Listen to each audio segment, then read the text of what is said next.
Rory Calhoun, born Francis Timothy McCow on August 8, 1922, in Los Angeles, California, experienced a challenging childhood marked by the harsh realities of the Great Depression. His early life was full of instability, and he found himself often in trouble with the law, including a stint in a federal reformatory. It was a rough start that could have easily derailed his future, yet it was this very struggle that formed the foundation for his later success.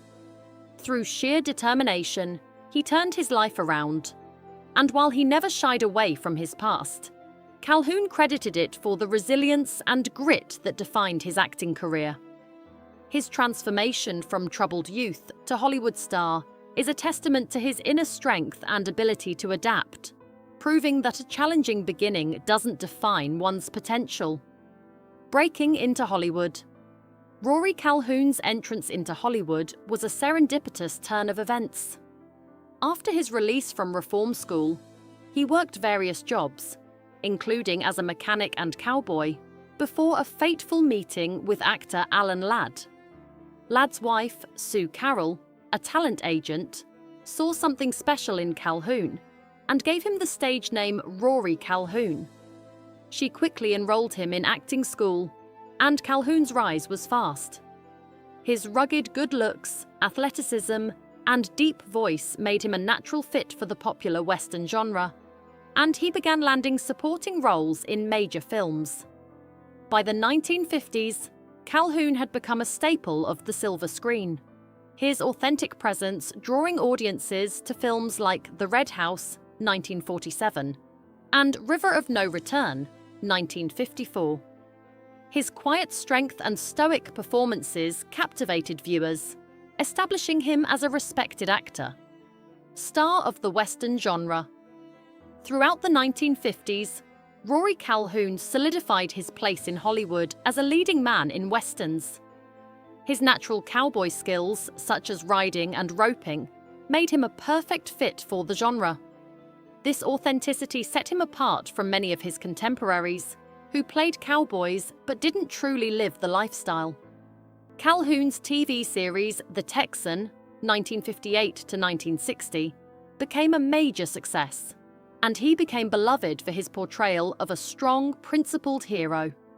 Off-screen, Calhoun was admired for his gentlemanly charm and independent spirit.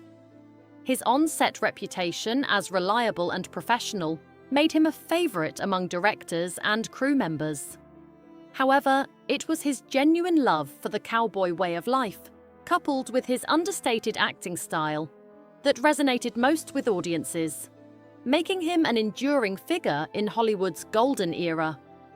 Adapting to changing times as the Western genre began to wane in the late 1960s, Rory Calhoun showcased his adaptability by transitioning into different types of roles. While many Western stars saw their careers diminish with the genre's decline, Calhoun successfully reinvented himself. He appeared in a variety of television roles and low-budget films, including comedies and action movies. One of his later notable performances came in the cult classic Motel Hell, 1980, a quirky horror comedy that proved Calhoun's versatility and willingness to take on unexpected roles. His ability to pivot and remain relevant in an ever-changing industry was a testament to his resilience and creative range. He kept his career going steadily for decades, proving that a true actor could adapt and surprise audiences even in later years. A personal life marked by love and loss. Rory Calhoun's personal life mirrored the drama and passion of his screen roles. He married actress and singer Lita Barron in 1948, during the height of his Hollywood stardom.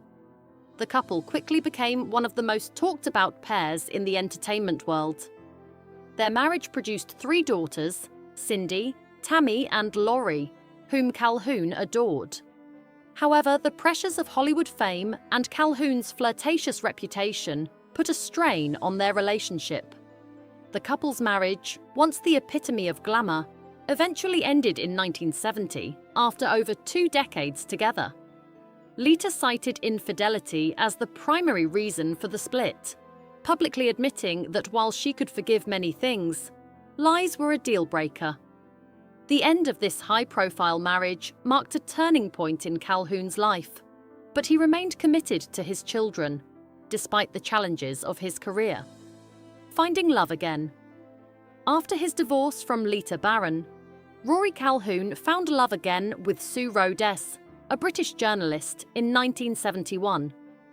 This relationship marked a shift in Calhoun's personal life.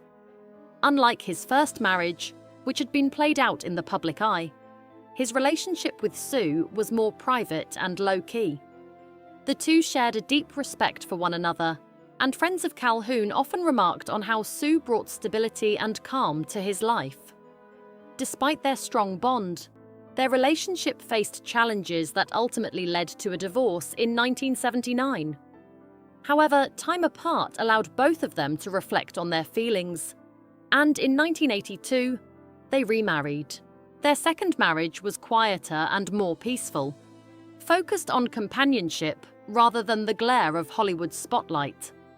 Calhoun later reflected fondly on their renewed union, appreciating the peace and understanding they had found together. The Hollywood rivalry with Randolph Scott. Throughout his career, Rory Calhoun was often compared to fellow Western star Randolph Scott. Both actors embodied the quintessential cowboy image, epitomizing rugged masculinity and stoic strength. However, despite their similar careers and the many social circles they shared, Calhoun rarely spoke about Scott. It wasn't until later in his life that Calhoun opened up about his complex feelings towards Scott. In a rare interview, he admitted that he both admired and envied Scott. "He made being a star look easy," Calhoun said, describing how Scott's effortless charm and quiet dignity made him a formidable presence on screen. While there was always a sense of competition between the two, Calhoun emphasized that it was never driven by animosity. Instead, it was grounded in mutual respect, as Calhoun recognized Scott's natural ability and the way he conducted himself off-camera. The influence of Randolph Scott. As Calhoun reflected on his career, he acknowledged that Scott had a profound influence on him. Scott's approach to acting, never loud, never boastful, was a model that Calhoun strived to emulate. Randolph never had to demand respect. He earned it, Calhoun remarked. He also admired how Scott lived his life with dignity, never seeking the spotlight or indulging in Hollywood's excesses. Scott's preference for a quiet life on his ranch, away from the glamour of Tinseltown, left a lasting impression on Calhoun.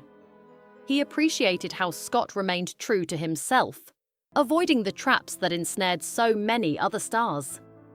"He wasn't selling an image," Calhoun said. "He was the image."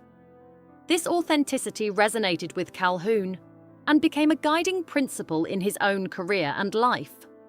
Life lessons from Randolph Scott. Calhoun's admiration for Randolph Scott extended beyond his acting style. It also encompassed the life lessons Scott imparted. Although Scott was never one for long speeches or overt advice, he offered Calhoun a simple but profound piece of wisdom. Don't ever chase fame. It runs faster than any horse, and if you catch it, it'll buck you off. Calhoun often reflected on this advice, acknowledging that chasing fame had cost him at times, particularly in his younger years. He also marveled at how Scott gracefully aged and retired, never making a big spectacle of it. When Scott left the Hollywood scene, he did so quietly, retiring to his ranch without fanfare. Calhoun admired that, as it was a rare thing in the industry. "He knew when to quit," Calhoun mused, "and not many of us do." Reflecting on their bond. Despite the years of competition, Rory Calhoun admitted that he wished he and Randolph Scott had become closer friends. "I always wanted to sit down with him and tell him how much he influenced me," Calhoun said, acknowledging the unspoken bond between the two men. "But in those days, cowboy to cowboy, we were too damn proud to say things like that." Calhoun believed that Scott, despite their rivalry, understood the deep respect he had for him. As he reflected on his own legacy, Calhoun recognized that Scott had set the standard for Western stars. "Every actor who ever put on a cowboy hat owes something to Randolph Scott," Calhoun said, acknowledging that Scott's impact on the genre was immeasurable. For Calhoun, the connection to Scott was one of quiet admiration, shaped by years of mutual respect and an understanding of what it meant to be a cowboy, both on screen and off. Final years and legacy. Rory Calhoun passed away on April 28, 1999, at the age of 76, following complications from emphysema and diabetes. His health had been in decline for several years, and despite his enduring strength, the toll of a rugged lifestyle had caught up with him. Throughout his career, Calhoun had lived as a true outdoorsman, embodying the spirit of the American frontier, and his life mirrored that of the characters he played. In his later years, Calhoun remained a beloved figure in Hollywood, known for his professionalism, warmth, and the timeless cowboy charm he brought to the screen. His death marked the end of an era, as he had been one of the last of the great Western stars. However, his legacy lives on in the roles he played and the lessons he imparted about strength, authenticity, and humility.